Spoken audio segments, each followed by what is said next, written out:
Esta entrevista es patrocinado por Café Sombra Grande, el sabor de la historia. Muy buenos días, buenas tardes o buenas noches, según la hora en que estén viendo esta cápsula. Estamos con Olga Warnat. Ella nació en Argentina en 1959, estudió Historia, Derecho y Periodismo en la Universidad Nacional de La Plata. Durante la dictadura militar en su país vivió en la clandestinidad. Su trabajo como periodista la ha llevado a distintos frentes. Sus libros Menem, La vida privada y Nuestra Santa Madre, Historia de la Iglesia Católica Argentina, la revelaron como autora de bestsellers y lograron cambios sociales. En México, con la publicación en 2003 de La Jefa y Crónicas Malditas en 2004. Fue perseguida por los gobiernos de Vicente Fox y Felipe Calderón, y en 2011, bajo amenazas de muerte, fue obligada a abandonar México. A pesar de ello, sus investigaciones sobre la política mexicana continúan y en 2020 publicó Felipe el Oscuro. Actualmente vive en Argentina y trabaja de manera independiente. Y ahora estamos con ella para platicar de su libro La Jefa. ¿Qué tal, Olga? ¿Cómo estás? ¿Cómo estás? ¿Qué tal? Un gusto saludarte. Gracias, pues muchas gracias, Olga. Pues bien, aquí con el interés de poder hablar sobre un tema tan polémico como fue el caso de Marta Sagún. ¿Quién era Marta Sagún en la vida pública y quién era en la vida privada? Qué pregunta, ¿no? ¿Quién era Marta Sagún en la vida pública y quién era en la vida privada? Así es. Marta Sagún en la vida privada era tal cual yo lo planteo, lo cuento en mi libro.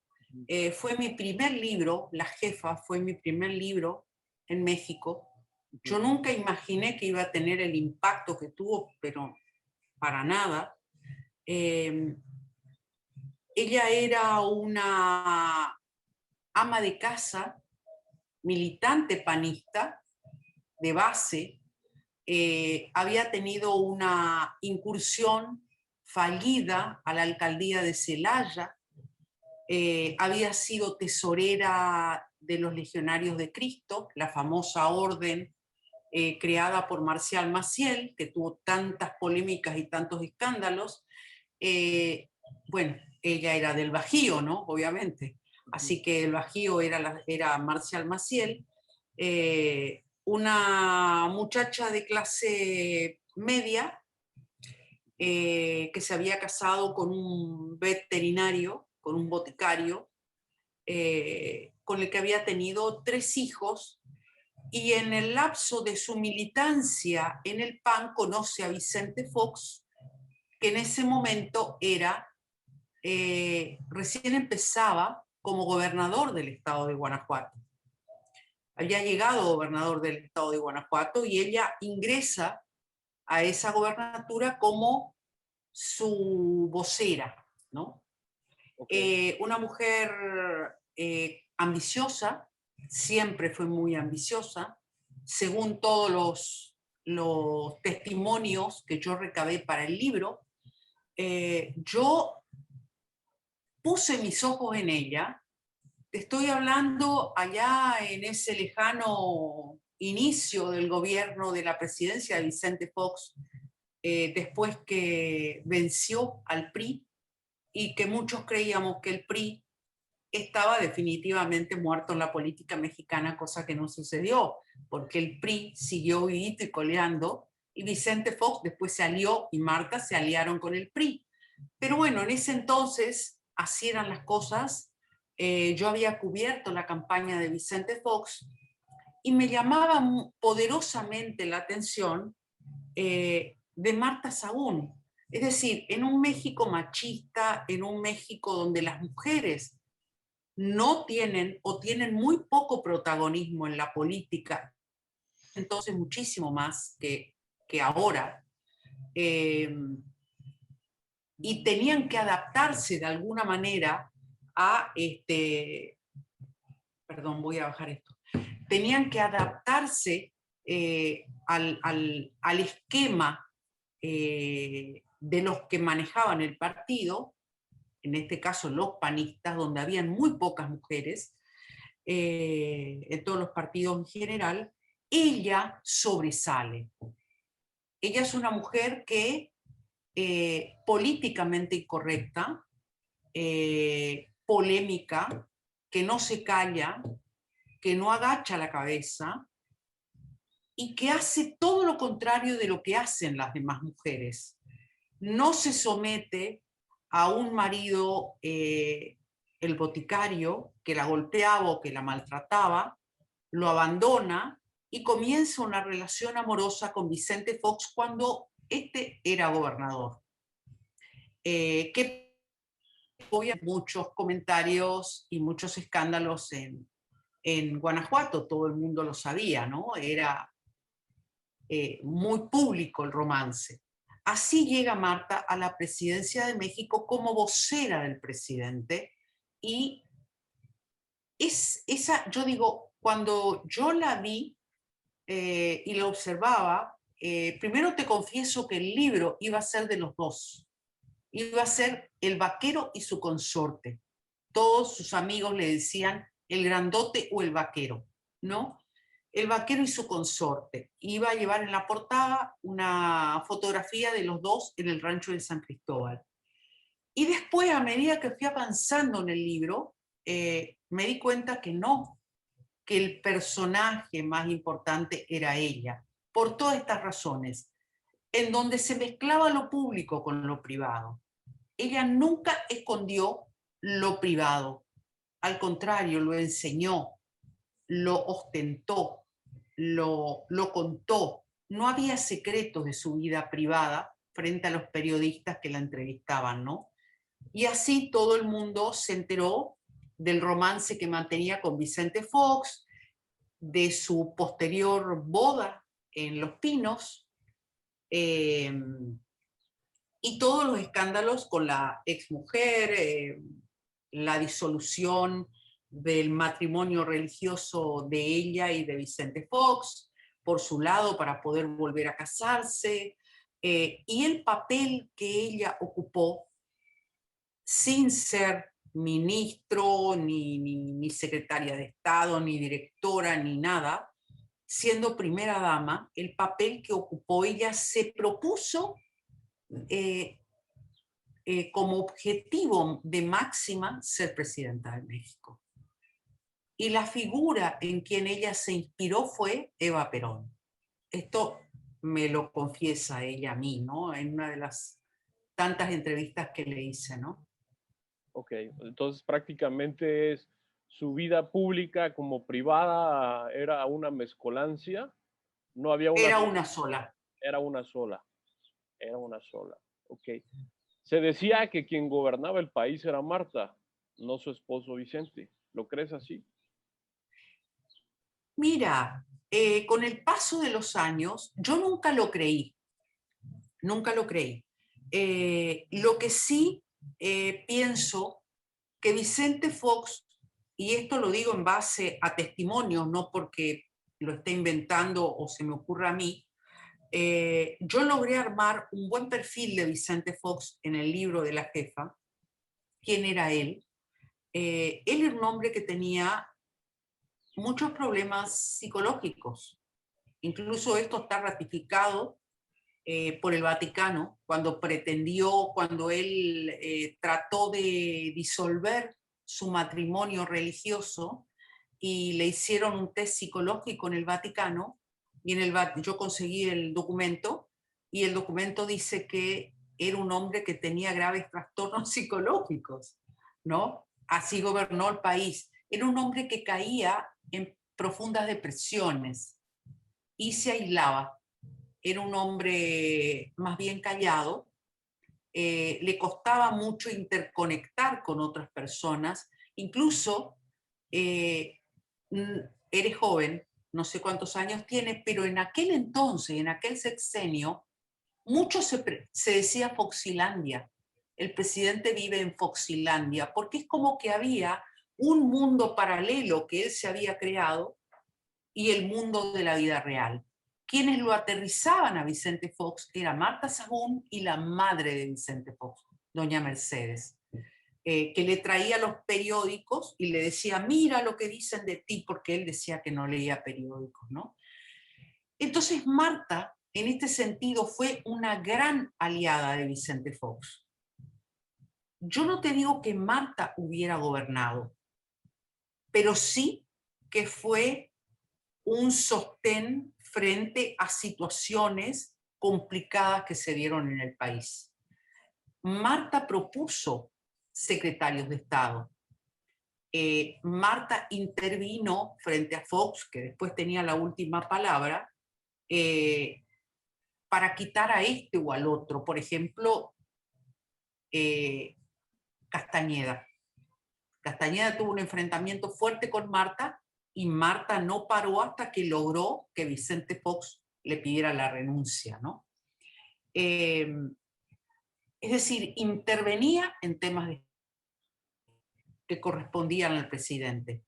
Y una de las veces, la última vez que ella me recibió en Los Pinos, para que tengas una idea, ella me recibe en el despacho, que era el despacho de los presidentes, un despacho que no había llegado a utilizar Vicente Fox. Vicente Fox atendía en la cabaña y Marta atendía en el despacho que atendían los presidentes anteriores, Cedillo, López Portillo, Salinas, etc. Tenía un óleo, un cuadro en un rincón que se había mandado hacer con su retrato, ¿no? El retrato de ella a la misma altura que el retrato de Vicente Fox. Y ella sentada ahí detrás del escritorio, ¿no? Y claro, no te digo que ella gobernó, pero sí influyó enormemente. Y que Vicente Fox se aprovechó, por supuesto. Que lo hizo, por supuesto. Con esto no quiero decir que Marta Sagún fue una víctima, porque no fue una víctima. Sería injusto decir que ella fue una víctima, porque ella sabía perfectamente en las acciones ilícitas en las que intervino, que intervinieron sus hijos. Los enriquecimientos ilícitos son millonarios a tal punto que no podemos saber hasta en dónde están sus cuentas bancarias, ¿no? O sea, ¿por qué ese dinero de algún lado salió? Porque no lo tenían. Marta vestía en la cadena de tiendas Suburbia cuando llegó a la presidencia. Y inmediatamente eso se transformó y con el dinero de los mexicanos se llenó de joyas caras, de Bulgari, de Tiffany, que mandaba a comprar que pagaba la presidencia de México, por lo tanto lo pagaban los mexicanos, ¿no? Es decir, un personaje un personaje, como yo digo, un fenómeno político único e irrepetible. Escandaloso, impune, ambiciosa, codiciosa. Ella misma era capaz de levantar un teléfono, y esto contado por empresarios que pusieron dinero en la Fundación Vamos México, que teóricamente tenía la función de ayudar a los pobres de México y sobre todo a las mujeres y a las niñas a salir de la pobreza extrema en que se encontraban, y ese dinero fue robado, ¿no? Se lavó dinero a través de la fundación y hubo estafas. Eso está abierto, es una causa que está abierta, y los empresarios me contaban, ¿y cómo le íbamos a decir que no a la esposa del presidente, que era la que pedía el dinero, ¿no? Pidió millonadas y no le podían decir que no, porque ¿cómo le iban a decir que no a la mujer del presidente, no a la esposa, en este caso? Es decir, Marta Sagún quiso ser presidenta de México. Fue la única mujer que armó una estructura de marketing y política, que fue la Fundación Vamos México, para suceder a Vicente Fox, para llegar a ser presidenta de México. Esa fue su meta de máxima, ¿no? A posterior. Sí, claro. Ella quería ser presidenta de México. Y sin embargo, al poco tiempo todo se derrumbó porque en realidad no tenía formación política, era una mujer con los pies de barro, que la tentaban otras cosas. Prometió salvar a las mujeres de México y se salvó a sí misma y a sus hijos, ¿no? Olga, el peor de los ejemplos. Por esto que llegas a contar, prácticamente entendemos que tuviste un acercamiento con Marta Sagún. ¿De qué tipo fue tu relación? Y también, ¿por qué Marta se diría traicionada cuando publicaste el libro? ¿Te dio información bajo pacto o algo así?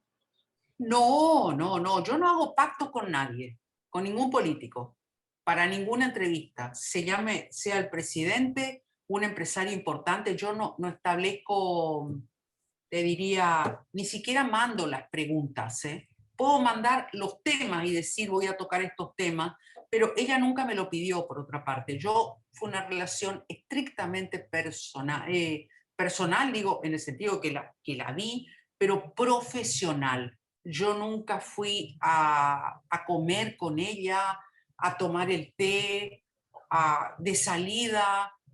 Yo fui, la entrevisté en Los Pinos, pedí la entrevista a través de su equipo de prensa, que en ese entonces estaban Darío Mendoza y Ana Fernández, muy amables, por cierto, a los que le entregué mis libros anteriores, que creo que Marta nunca los leyó, porque si hubiera leído mis libros, se hubiera dado cuenta que yo no era una periodista complaciente.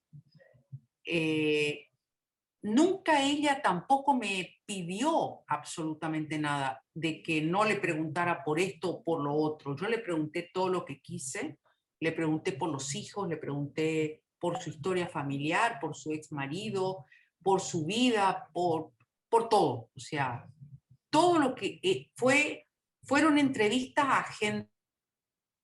Y una vez ella me invitó a que la acompañara a una gira por el Estado de México, en Ecatepec, una zona muy, muy, muy pobre, a un leprosario, que yo me acuerdo que quedé muy impactada porque un leprosario estaba en un estado de abandono. La lepra es una enfermedad prácticamente que está extinguida, ¿no?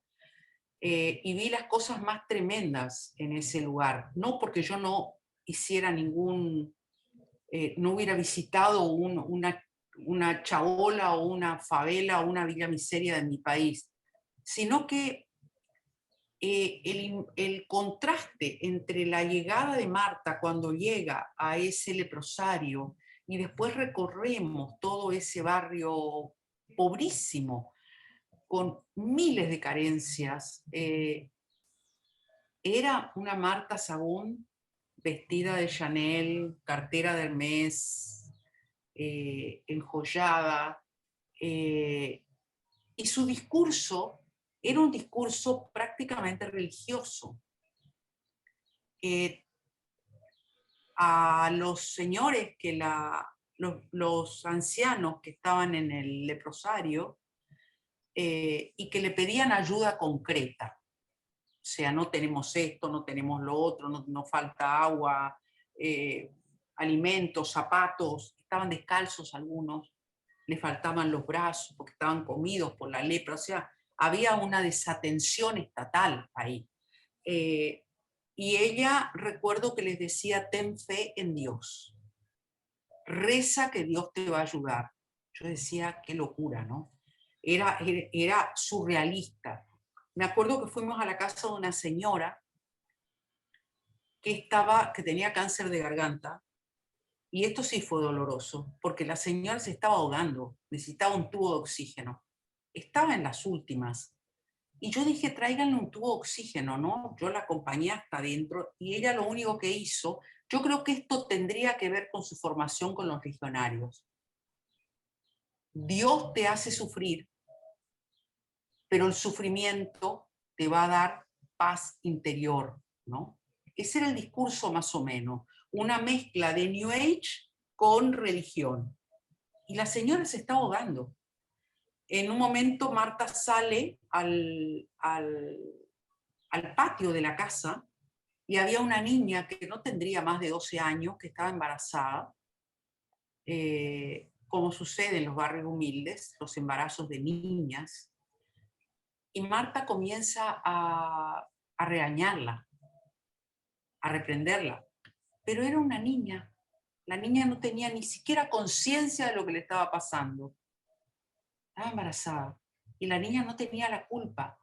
Y no te cuidas. Y yo dije, ay, esto es una locura, porque en realidad lo que había que hacer ahí era otra cosa, que implicaba la intervención de otros organismos del Estado que tenían que ver con psicólogos, con gente que médicos que atendieran esa situación en particular. O sea que la experiencia de ese día fue nefasta. Y dije, wow, yo dije ahí, y quieres ser presidenta de México, ¿no? No había una formación política, ni siquiera cultural, ¿no? Había mucho Chanel, muchas joyas, mucha ropa cara, mucho bling bling, que hacían clink clink las joyas, ¿no? Pero no había lo que tienes que decirle, no era Eva Perón. Dije, no es Eva Perón. Pero no porque yo fuera fanática de Evita, sino porque decir, yo quiero a esa mujer, y Marta en un momento adelante mío lloró, pero lloró amargamente, ¿no? Lloró y le secaban las lágrimas. Yo dije, pero esto será verdad, porque Eva Perón murió en el año 52. Todas las mujeres, de una u otra manera, en el mundo, Eva Perón es un mito internacional, ¿no? Pero ella te lo dijo, ella te dijo. No, ella me lo dijo. No, claro. Yo quisiera hacer como Eva Perón. Yo admiro a esa mujer y lo único que yo quiero en el mundo es parecerme a ella. Por eso arma la Fundación Vamos México. Cuando ella manda un equipo encabezado por Darío, su jefe de prensa, a Buenos Aires, esto está en el libro, para hacer una investigación histórica sobre la Fundación Eva Perón. Pero estamos hablando de una fundación del año 50, 49-50. Y se llevó los estatutos, la copia de los estatutos, para hacerla a imagen y semejanza, ¿no? Cosa que también me parecía absurda. Estábamos en el año 2000 y pico, 2002, 2003, y hacer algo, ni acá a nadie se le ocurre, menos llorar. Ni al peronista más fanático en estos momentos llora cuando te habla de Eva Perón. Eva Perón es una figura recordada, querida por los argentinos, pero no hay fanatismo, eso se acabó, quedó en el tiempo, ¿no? Es una figura querida, recordada, pero no vamos a ponernos a llorar por alguien que murió en el año 52, que fue muy importante para la historia argentina, que se inmoló por los pobres, sí, que murió de cáncer, sí, que se pasaba 24 horas del día atendiendo pobres, que dio muchas cosas a las mujeres, muchas, que gracias a ella las mujeres pudimos votar, ¿no? Que es una cosa tremendamente importante, pero pasaron los años, ¿no?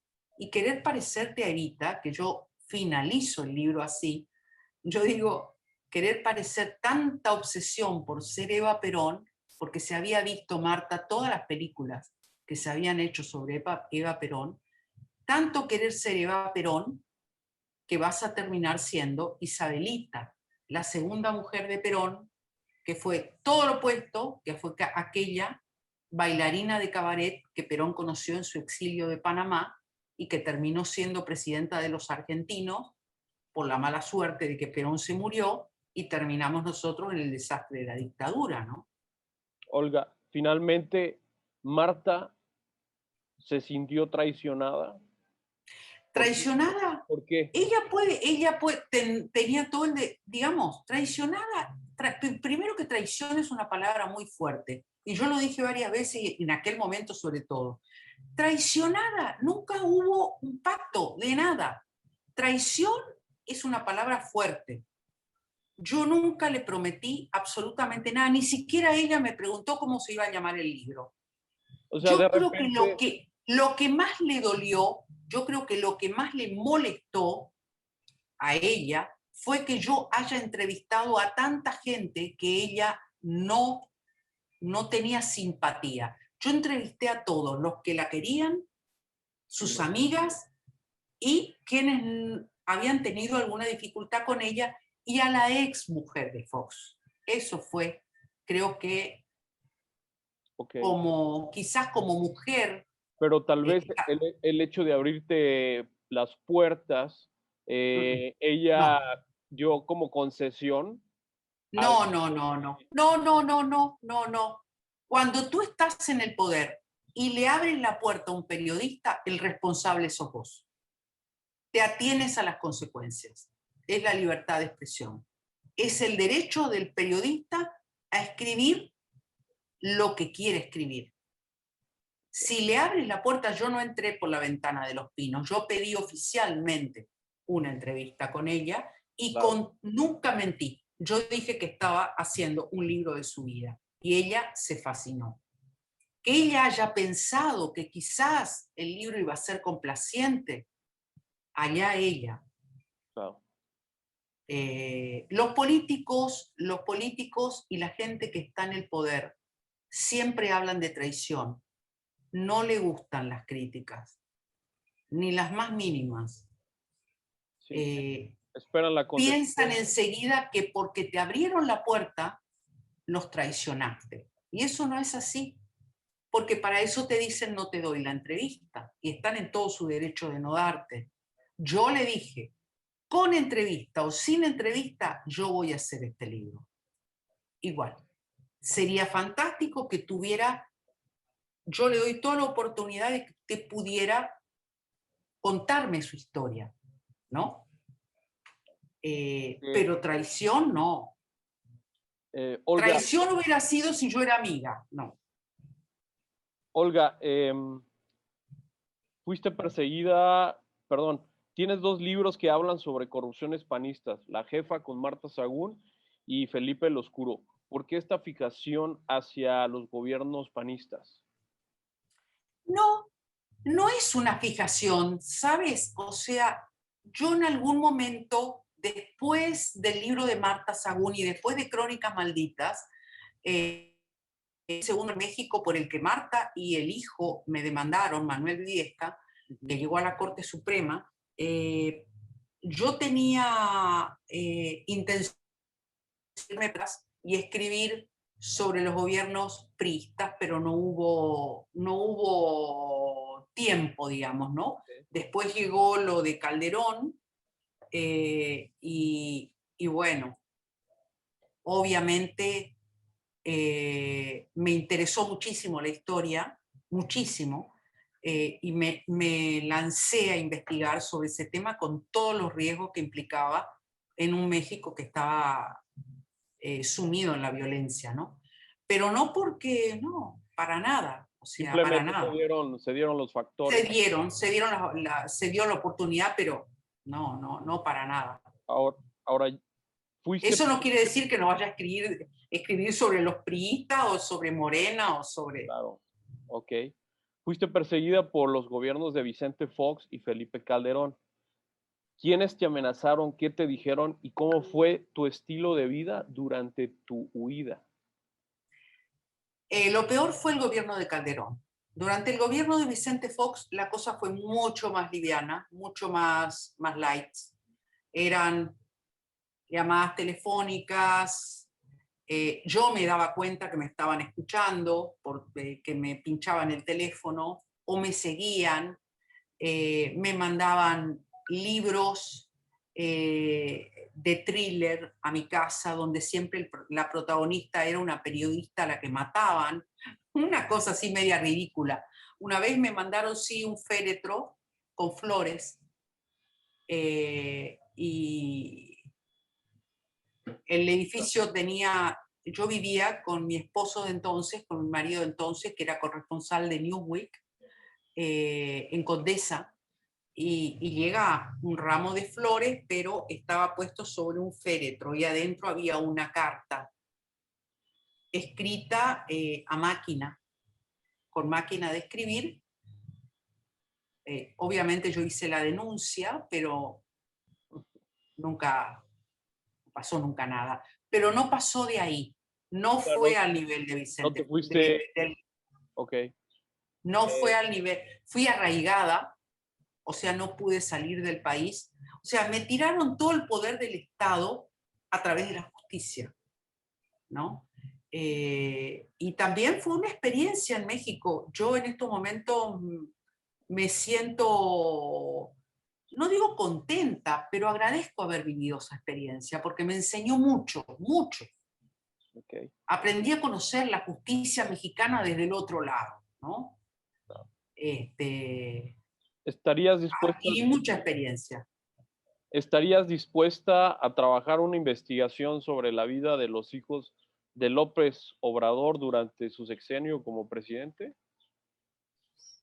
No se me ha ocurrido todavía, no, para nada no se me ha ocurrido. En estos momentos no. Y yo, o sea, es como darle un libro a los Briviesca. Darle un libro a los Briviesca.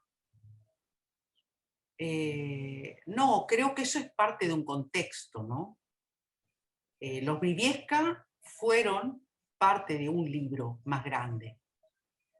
Pero los hijos de López Obrador, un libro, no.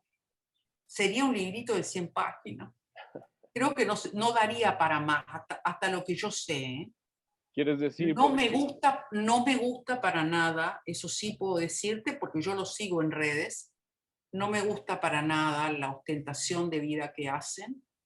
No importa que no estén en el Estado, que no estén trabajando al lado del padre, que no tengan un cargo público, pero son hijos del presidente. Y creo que las formas deben guardarse.